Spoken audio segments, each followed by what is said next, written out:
Welcome back to the High Vibe Life podcast, you guys. I'm so excited to be in the studio again today with a guest, with Jessica Marx, who I'm dying to pick her brain. I am dying to just grace you guys with her presence. Welcome to the High Vibe Life podcast, where we are obsessed with all things manifestation, neuroscience, personal growth, and quite simply, living a life beyond our wildest dreams.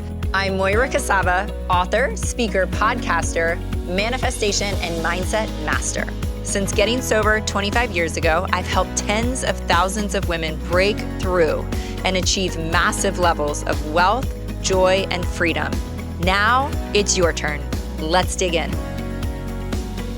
Jessica, welcome to the show. Thank you for having me. I can feel the energy already and excitement of what a great episode this is going to be. Oh, I feel it too. So listen, I used to always kind of roll out the red carpet and list all the accolades and all the things for my podcast guests.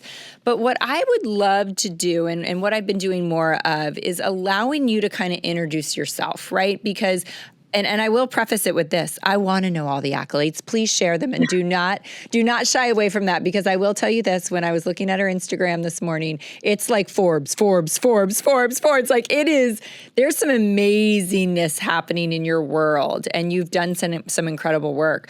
But I want to ask you this question. Who is Jessica Marx, and what are you doing in the world?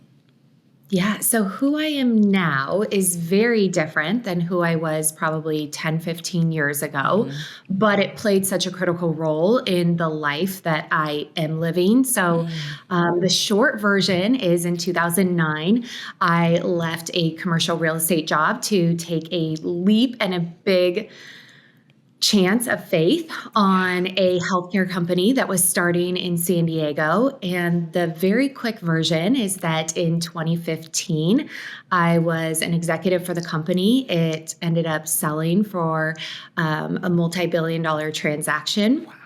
I stayed on for 2 more years. I was overseeing our entire national sales division of over 500 reps, and all of our internal commercial development and corporate strategy.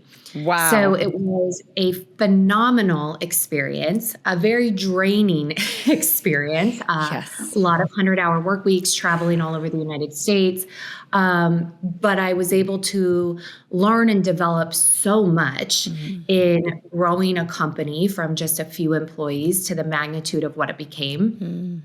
That in 2017, when my final contract was up, I decided I've done everything I want to do here. Yes. And I was pregnant with twins at the time. And so after maternity leave, I thought, you know what if I just give myself a year and I can just enjoy being a mom. I financially can do it. I'm exhausted. Yeah. Now I'm really exhausted because I have 6-week-old twins. So decided to take a step back, and it was very bittersweet at the time. And I think everybody looking at me knew it wouldn't last, but I just felt like I had to give it a shot. And I made it a few months, called my husband crying and said, this is not for me. I can't do this. I mean, I love being a mom, but like I really loved having that life and having those conversations and making those big decisions and deals and just everything. Yeah. And so as I started looking for another opportunity, and I was talking with headhunters, and it came down to I was going to be living that same lifestyle of working and being away. And so I decided to slowly start consulting, is what I told myself. I consulted for the former COO and president on their new venture.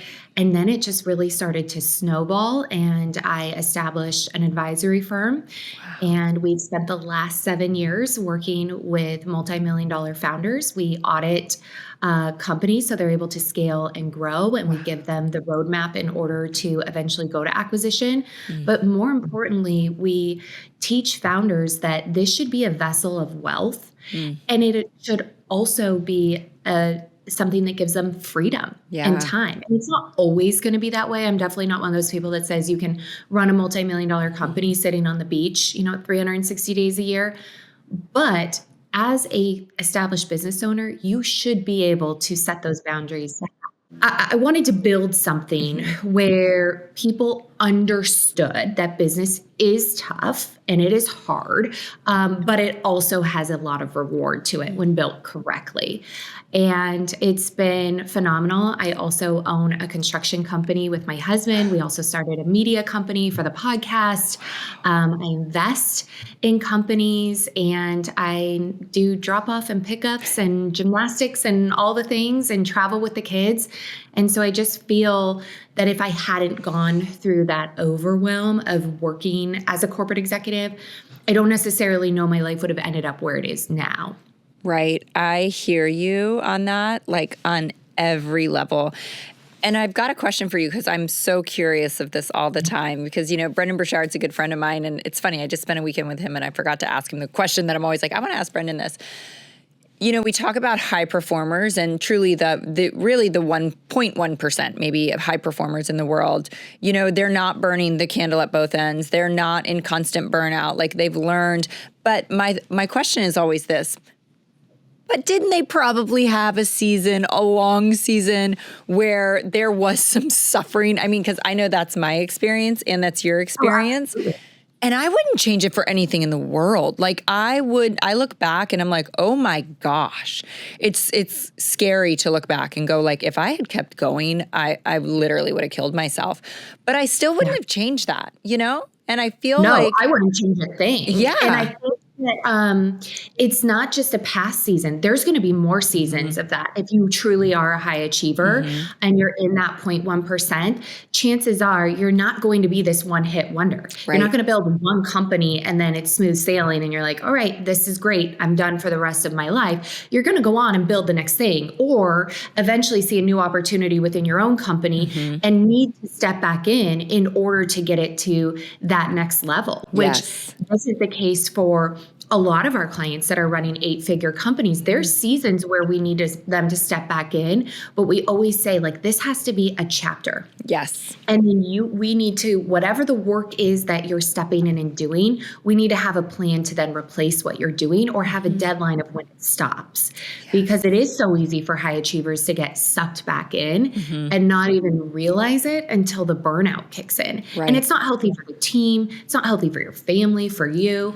And so really developing that skill set of, I absolutely will get, roll up my sleeves and get my hands dirty if I need to, but not for the rest of the year or not for a long period of time. Right.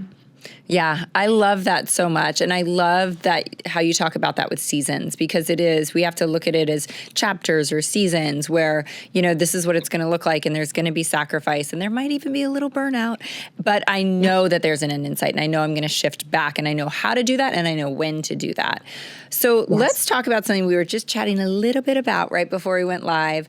And that is the ascension ladder, right? When somebody starts kind of building out their business, maybe they have started in one area and maybe they've, got a course that's crushing it, or they have a network marketing business that they've done really well in, or whatever it is.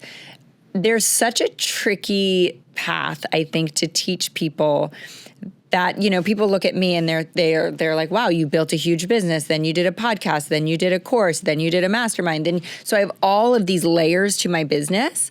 Yeah. But I could not have done it. If I tried to do it too early, I would have shot myself in the foot and succeeded nowhere, right? So can you walk us through when is the right time to diversify and what does that look like? And then kind of we'll take it into like that ascension ladder of different tiers. Yes. So this also ties in really nicely to seasons.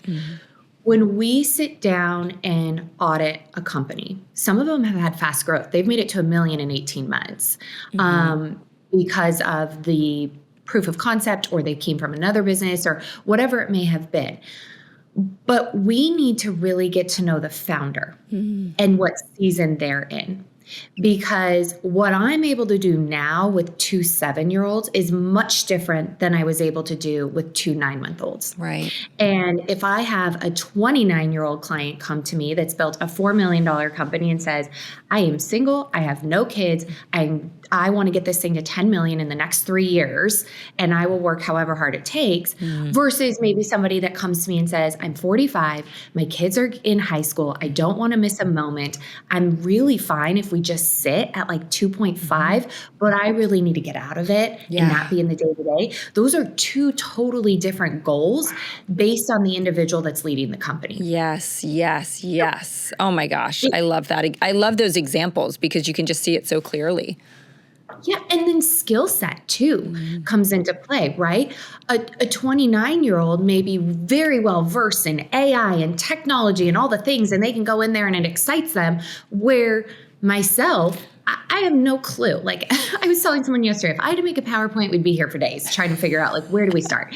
Because I'm like a paper person, and I'm not tech savvy. Yeah. And so all of those things have to be taken into consideration when you start to realize how quickly or how slowly and strategically do I want to grow this business?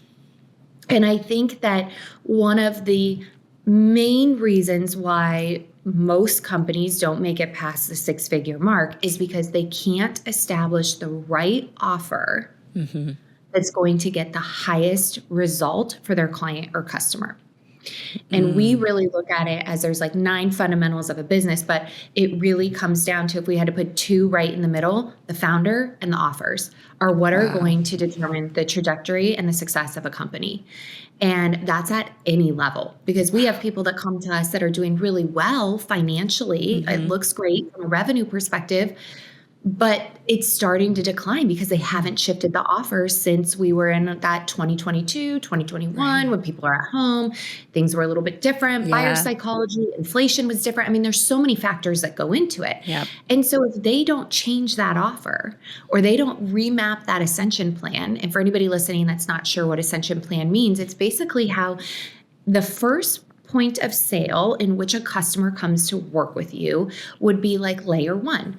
And then after they complete that, whether it's a digital download, it's a course, it's a workout class, and then you get them into a membership, then it's like, what is the next step? And the reason that an ascension model is so critical to a business is that there is something called cost per acquisition, and it costs us either time or money to get new customers. So if you only have one way for them to work with you, or you only have that initial sale, and then they're dropping off, right? Then the attrition happens because there's nothing else for them to buy from you. Even if you're on a low monthly offer, there still should be something else.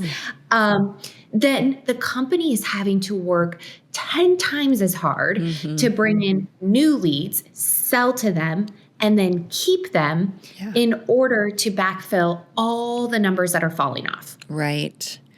And so what happens is when newer entrepreneurs or people that, are having a difficult time getting past that 100, is they haven't found an offer where people are going to say, this is the greatest investment I've ever made, or this was the largest health transformation. I felt so incredibly supported. They want to tell their friends, their families, they're giving you testimonials, and they're wondering, how do I keep going? Right. How do I work with you longer? I mean, some of our clients have been with my firm for over 5 years, and we have substantially increased rates year after year. And every year they're like, within 15 minutes, we sell out our private advisory, and we sell it in October. Sells out in 15 minutes every single year with substantial price increases because the results are there.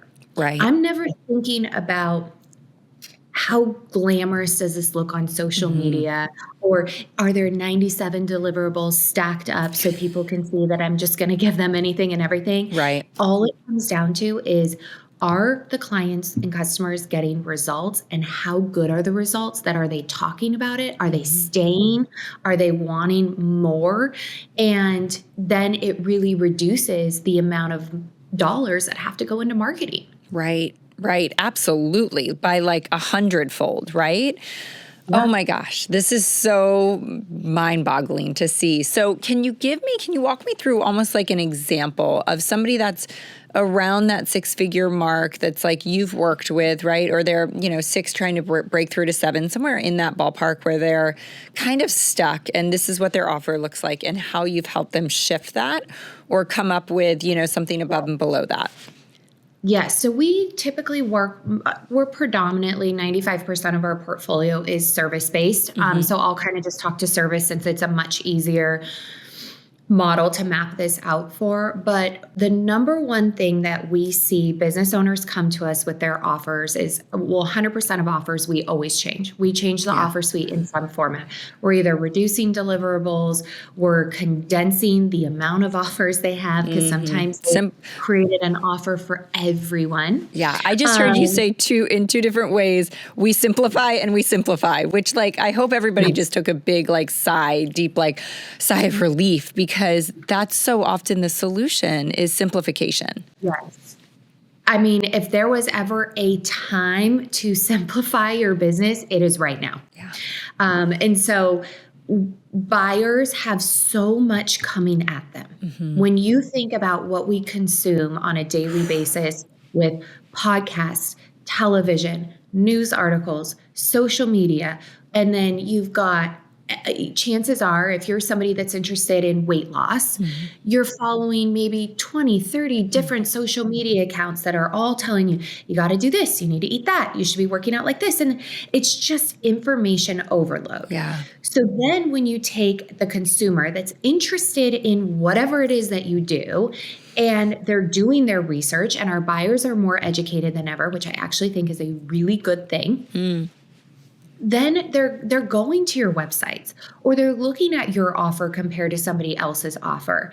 And it has to be really crystal clear. And we've noticed that it's not whoever's offer has the most checks next to it and deliverables. It's people want to know, is this for me? Could I get these results? Maybe I'm doing health and wellness and I'm like, but I have PCOS. Is there any testimonial in there that talks about doing this with PCOS? Or, I have a gluten intolerance. Will I be able to do this? Is there anything that talks about gluten intolerance? And so really getting to understand that once we develop this offer, we're also looking at the profitability of it and then how do you position it? So what we typically find, and we see this, I think people think, this is a six-figure problem or a seven-figure problem. And I'm telling you, we see this we see every issue across the board, no matter what the revenue is. Oh, wow. Is that nobody has ran project or client profitability. Very few companies are doing this. Or we say, okay, so your program is $2,995 for 6 months. Where's the data for that number? How did we come up with this? And they're like, I just saw somebody else's price at that. And then it just felt good. Or I used angel numbers. Or I'm like, okay, but what? You gotta you're twitching over there, right? Yes. We gotta have some data here to back this up. Yeah. And then we'll go in and we'll look. And they may have, let's say a social media client or even health and wellness, they may have 15 clients and one person's paying $400 a month and another's paying $1,400 a month. And then we've got this widespread scale of investment levels, which then when we look at it and we actually run profitability, which is more than just the cost of your time or your head count, it's overhead, it's the marketing, the acquisition costs. There's a lot that goes into that. We start to see that the client that's paying $400 a month has maybe a 2% profit margin. And then we've got this $1,400 client that's at 60%.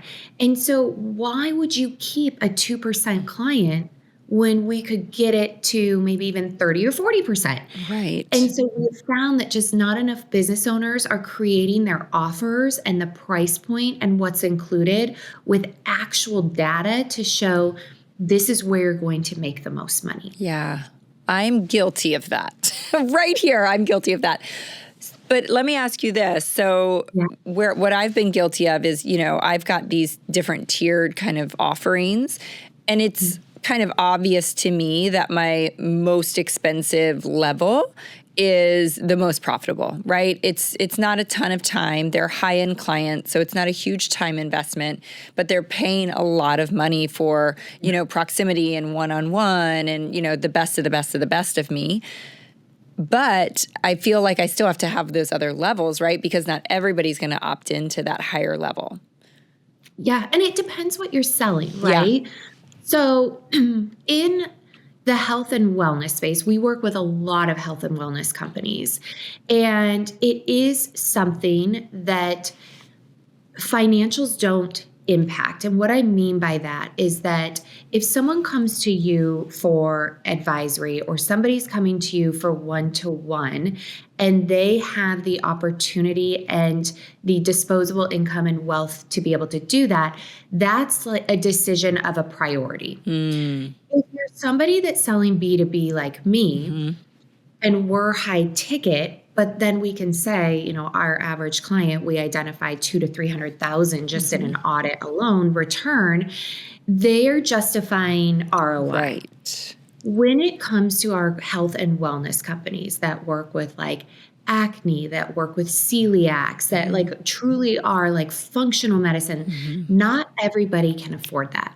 Right. And it's not going to be accessible to everybody. So if there is a way that we can build something out for the $49 a month or the $99 a month or an annual where they're still getting a lot of information and it's pretty much automated at this point, or we're able to get, a registered dietitian in there at a low cost that's able to do these calls, then it does make sense to have these tiers of price point so that you are able to impact a much broader audience. Right, right. How many tiers do you suggest somebody is there like, this is ideal for every level, or this is where you start and this is what you build into? What about that? We typically like to see 3 and your middle tier offer, so whatever is in the middle as far as investment level, should be basically your most popular, highest desired offer and should have some pretty decent margins in it. Like we'd like to see that at around 35-40%. And here's why that should be your most saturated offer is because of the ascension ladder. So there's going to be a lot of people that don't want the basic, right? The base model or the basic. And so they'll automatically just opt into level 2 because there's something in it that's so desirable. And it's typically access to something, normally a person. Right. And then you have people that are like, I'm a little nervous about this. Maybe I've never invested in my health before or wellness and money's a little tight. Like I want to just try the smaller program first. But then the goal is that you set it up to where in the first 90 days, they're able to experience level 2 somehow. So maybe they get one free call with the dietitian or if you're in fitness, they get one free pass to work out with a trainer, right? Because then they get to experience what it would be like and what the difference is. And we should see that ascension, see a pretty decent jump in the first 90 days because they're so satisfied with the base level program and they've gotten a taste of level 2 that they want access to that. Yes. And then obviously your highest tier is going to be for a very exclusive audience. There needs to be like an application process or an invitation from level 2 up to level 3 so that it creates more of that desire to get into that top tier with you. I love this. So my wheels are spinning. So, and I don't know if you go down, I'm sure you go into this realm of it a little bit because the lines are so blurred, but I know you're not teaching necessarily marketing, but as I'm thinking this through and I'm thinking of different brands and I'm thinking about my own brand, of course, we always do that.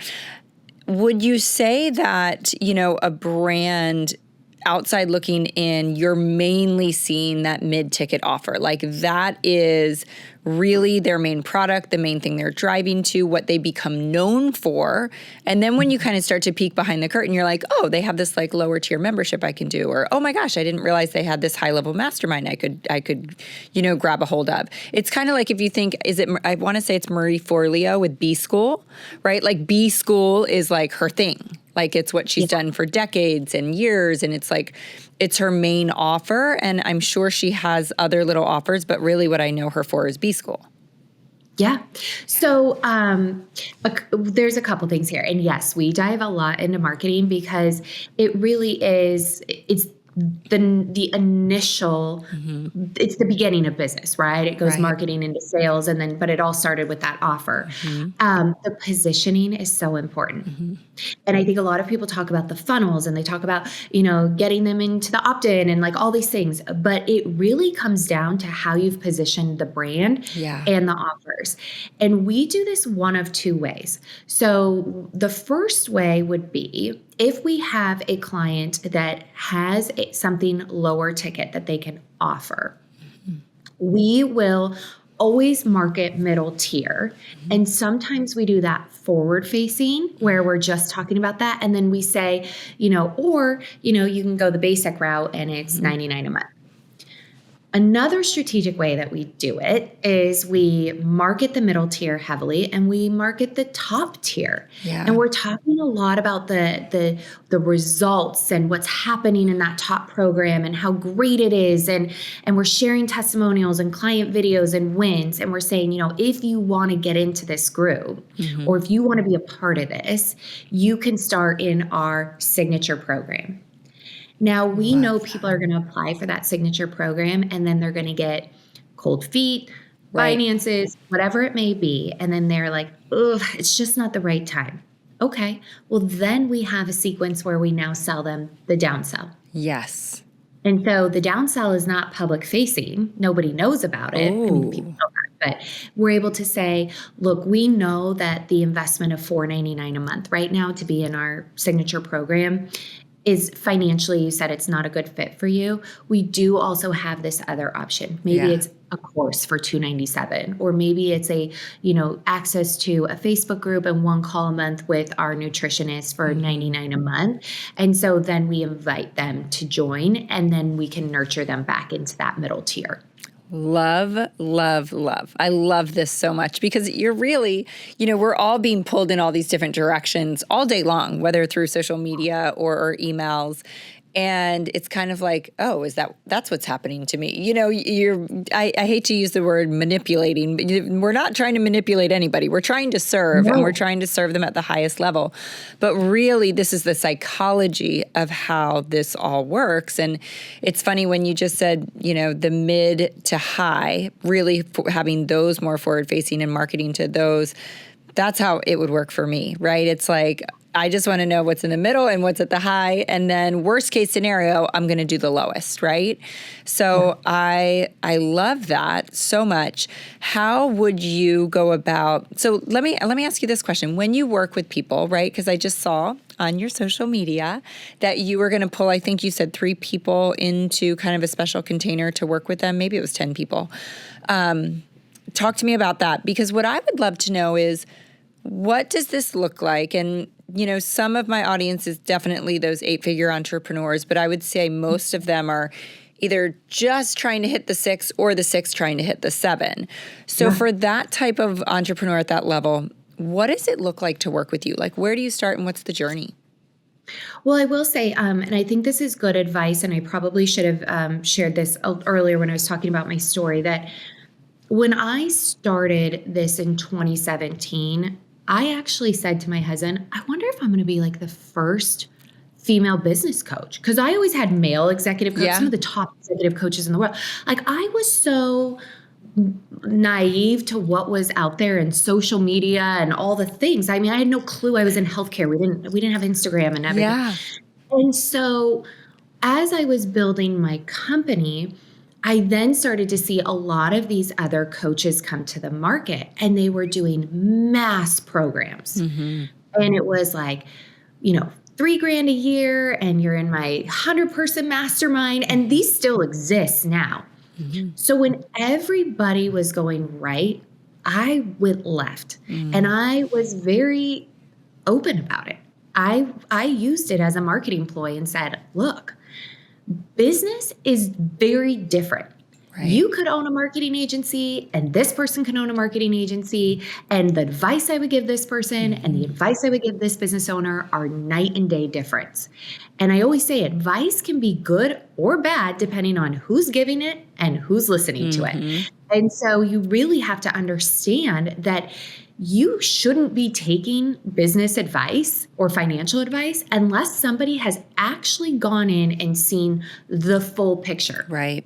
Because you telling me you make $3 million a year in revenue means absolutely nothing to me. Like, that's great. That's great. It could actually be really bad. I don't know. And so I was steadfast in that we were going to remain boutique. We were going to remain very private client, and that our process would always start with a full audit as if I was coming in with my own money and investing. Wow. And so we have sometimes after our clients have filled it out, it can be 40 to 60 pages long of due diligence. And we require that you turn over everything. Wow. P&Ls for the last 3 years, balance sheets, org charts.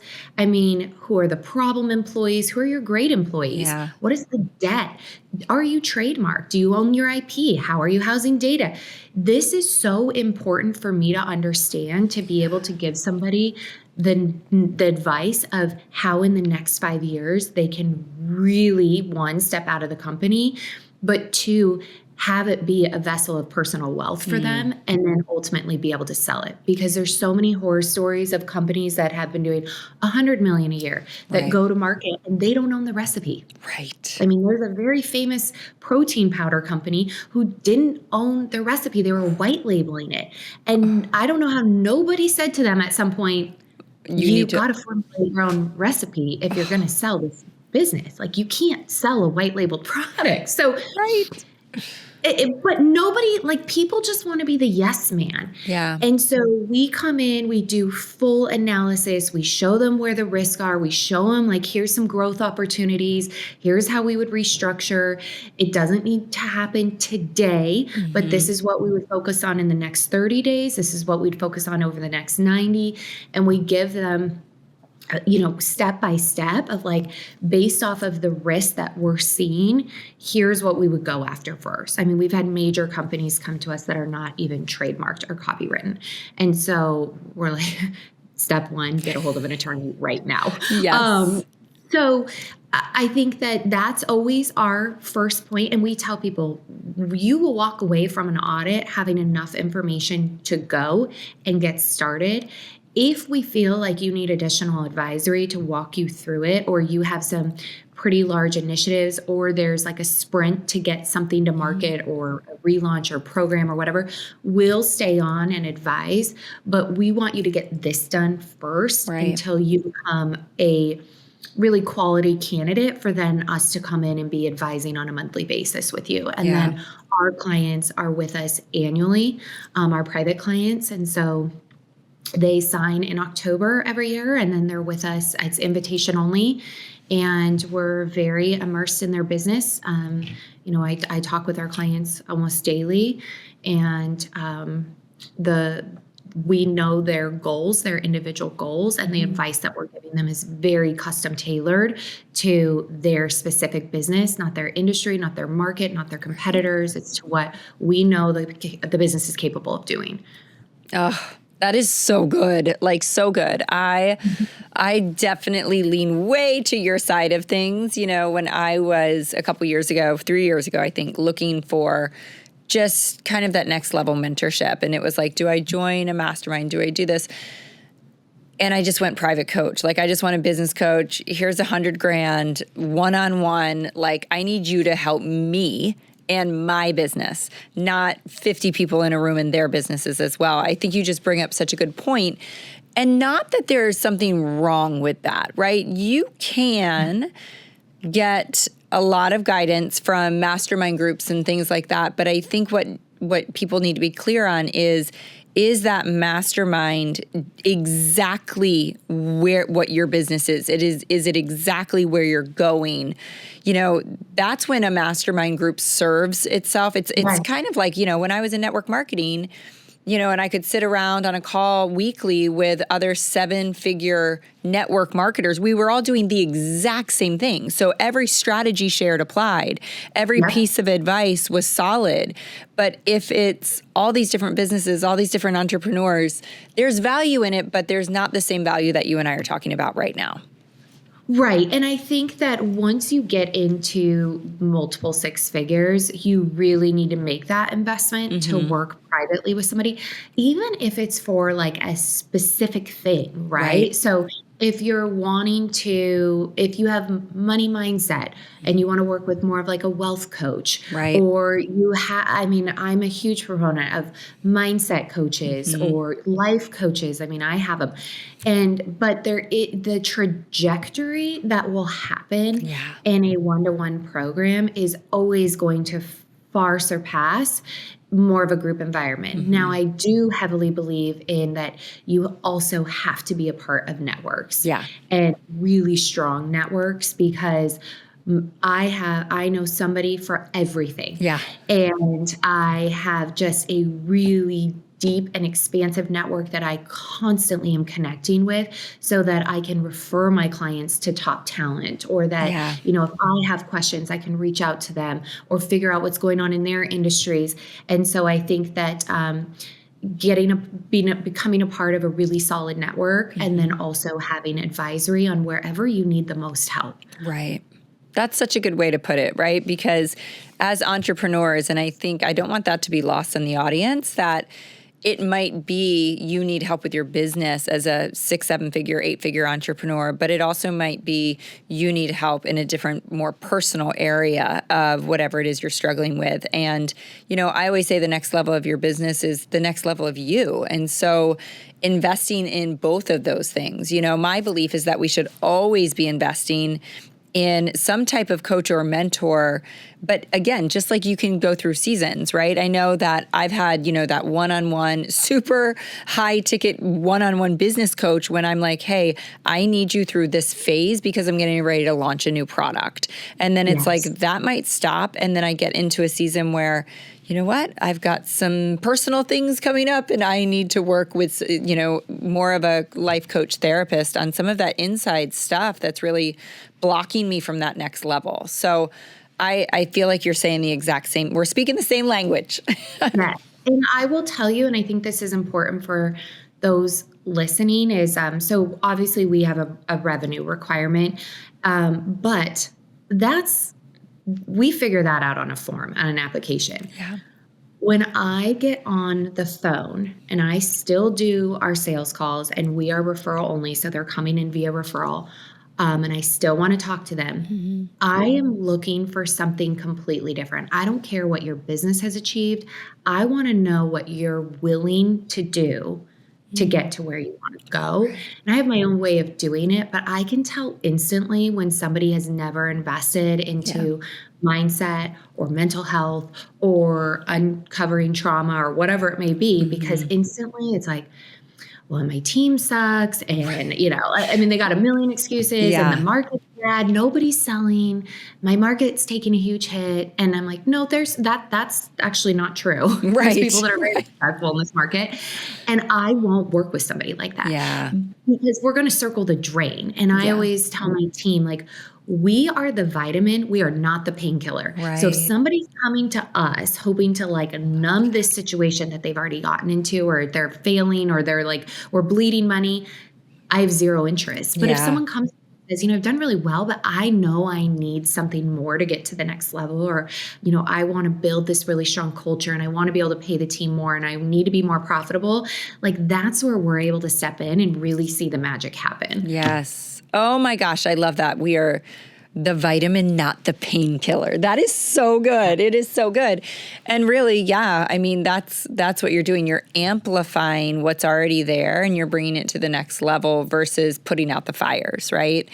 Oh my gosh. Jessica, this conversation has been it's just been exactly what I needed to hear today. Honestly, I could talk business all day long. I know that everyone knows me as like the mindset, manifestation, all of that. But, equally there for me is my entrepreneurial heart and mind. So this has been just so rich and so incredibly helpful to me and my audience. Where can people find you? Yes. So on social media, Instagram, I'm the Jessica Marx. Our website is tailoredpremier.com, and we have a weekly podcast that drops every Wednesday called Millions Were Made. And I share stories of what entrepreneurs have been able to do, all the amazing things that they've been able to do while building wealth in their companies and kind of their journey along the way. And I also give a ton of free business advice on that podcast that you can apply to your business today. Awesome. Well, I will be sure to include all of that in the show notes. So guys, listeners, just go to the show notes. The podcast, her podcast will be linked, all the Instagram handles, the website, everything. Go follow Jessica. Share this episode with your friends. I know this is so helpful to so many entrepreneurs. So definitely share it with your friends. Tag Jessica, tag myself. And thanks for joining so much, Jessica. Thank you for being here. I so appreciate your time and your knowledge. Absolutely. Thank you. And also, if anybody is listening and they have a question, you can DM me on Instagram. It'll be me. I will voice message you back. Happy to, be a resource or connect you to anybody that you need to be connected to. Oh my gosh, you are amazing. That just speaks volumes for who you are. Thank you for that. And thank you guys for listening. We will see you next week.